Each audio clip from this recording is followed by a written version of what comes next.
Meus amigos, eu sei que no fundo você acha massa a maior porradaria da história recente do futebol brasileiro no Mineirão. E aí muita gente olhando para cenas lamentáveis e outras pessoas falando de cenas agradáveis. Eu não estou aqui para fazer apologia à violência, mas a gente precisa fazer a análise de como as coisas são. A briga no Mineirão torna a final do Campeonato Mineiro, vencida pelo Cruzeiro, um dos grandes jogos que vão ficar na memória de muita gente durante anos. Mas por que que isso acontece? E por que que teve a confusão? Quem é que exagerou ali? E no final, assim, uma pá de covardia, que é o que a gente viu ali no Mineirão, tá? Se for para brigar, vai pelo menos no olho no olho. Mas depois da vinheta eu explico melhor, porque até o Charles do Bronx entrou nessa história, né?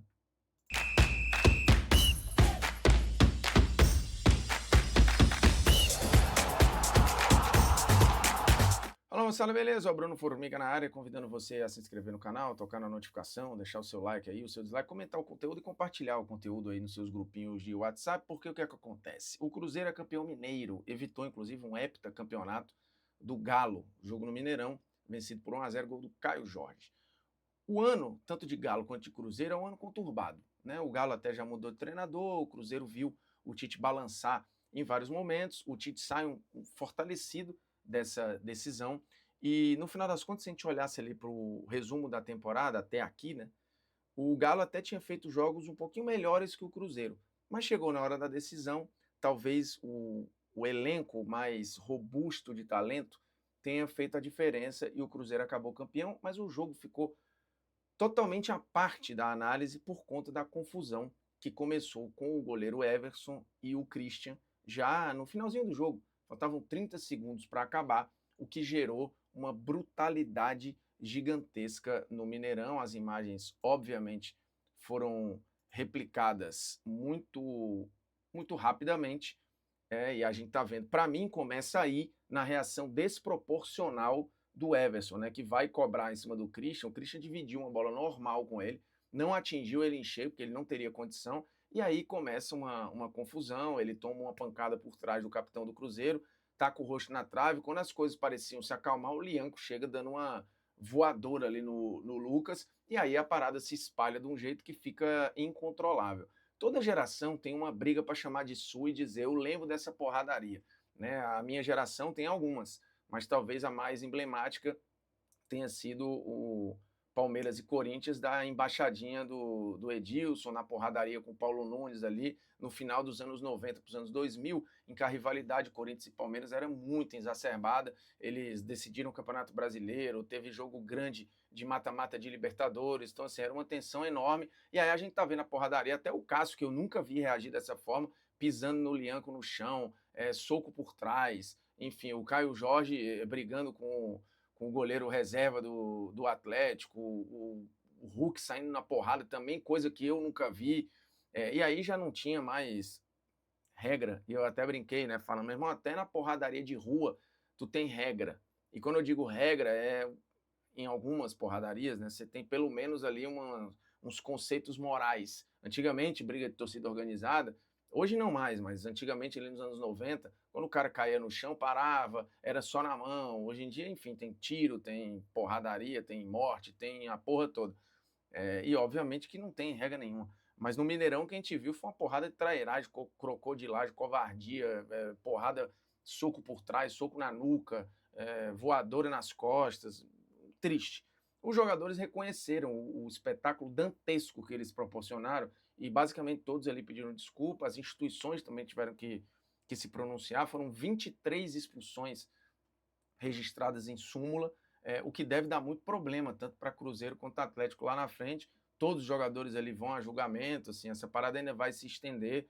O próximo Cruzeiro e Atlético, ou Atlético e Cruzeiro no Campeonato Brasileiro, promete ser muito tenso por conta de resquícios dessa confusão, que de novo começou por uma atitude intempestiva do goleiro do Galo, que acendeu o fósforo ali e a coisa perdeu completamente o controle. O jogo já vinha tenso, né? Porque a arbitragem estava perdendo o controle de algumas ações, mas isso é injustificável. O Everson divide uma bola normal com o Christian.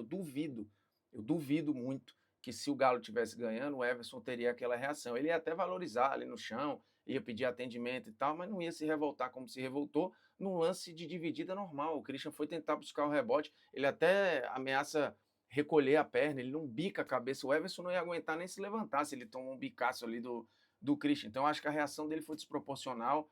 Obviamente, depois que ele toma uma porrada por trás, está com o rosto na trave, quando a coisa parecia que ia ficar só ali, o Lianco dá uma voadora no Lucas, que não tinha nada a ver com a história, e aí a coisa se espalha.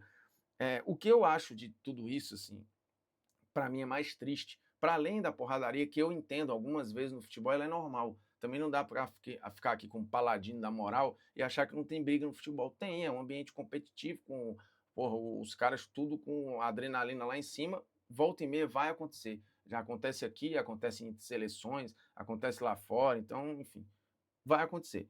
A parada ali, o requinte de crueldade para mim, o que eu lamento mais, é porque Minas é um estado que vem com um jogo de torcida única há um tempo. E ali era a tentativa de voltar à torcida dividida, pô, estádio muito mais bonito assim, numa final única. Então, para não ter vantagem para ninguém, você tinha o estádio dividido. Os torcedores, até onde se sabe, se comportaram, fizeram a sua parte e os jogadores dão um exemplo horroroso desse aí. Numa briga que durou tempo.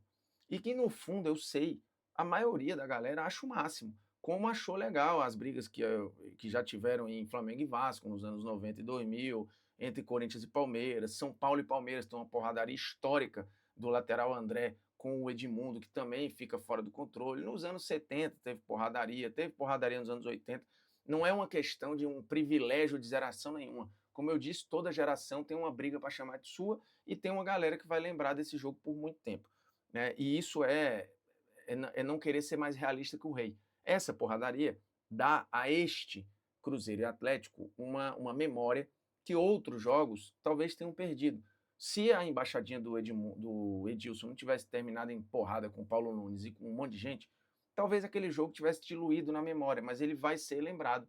E ele é falado, é motivo de matéria até hoje. Então, esse também vai ser. E, obviamente, que isso aqui não é uma apologia à violência, é analisar as coisas como elas são. E se olhar as repercussões em redes sociais, você vai ver que a maioria da galera se divertiu e acha o máximo. O que diz muito sobre a nossa sociedade, mas também, de novo, eu não estou aqui para ficar dizendo o que você tem ou não que gostar. Eu lamento que tenha terminado dessa forma, ainda mais num jogo que era a tentativa de você voltar ao estado de normalidade em Minas Gerais com o estádio dividido. E assim, aí fora as covardias que tem ali, o risco de um monte de gente ter que se machucar seriamente, a coisa se apaziguou e tomara que não escale e que morra ali. Os jogadores depois deram entrevistas, os jogadores do Cruzeiro, falando sobre o título, os do Atlético lamentando a derrota e tal, mas muita gente que não tinha o hábito de brigar estava ali naquela confusão, né, ensandecido. O Cássio, por exemplo, chama muita atenção, o próprio Hulk também, que não lembro muito do histórico de confusão do Hulk, mas é muito triste, assim, no estado que as coisas estão, você ter a chance de passar um recado e o recado ser péssimo. Mas, de novo, o jogo vai ser lembrado por muito tempo. Assim, eu acho que essa porradaria, inclusive, ela já é uma das 3 maiores porradarias que eu vi. Né? Eu acho que essa do Corinthians e Palmeiras da embaixadinha, ela é icônica. Essa porradaria também, se eu não me engano, é Campeonato Paulista, do André com o Edmundo, São Paulo e Palmeiras, no Pacaembu. É no Pacaembu ou é no Morumbi?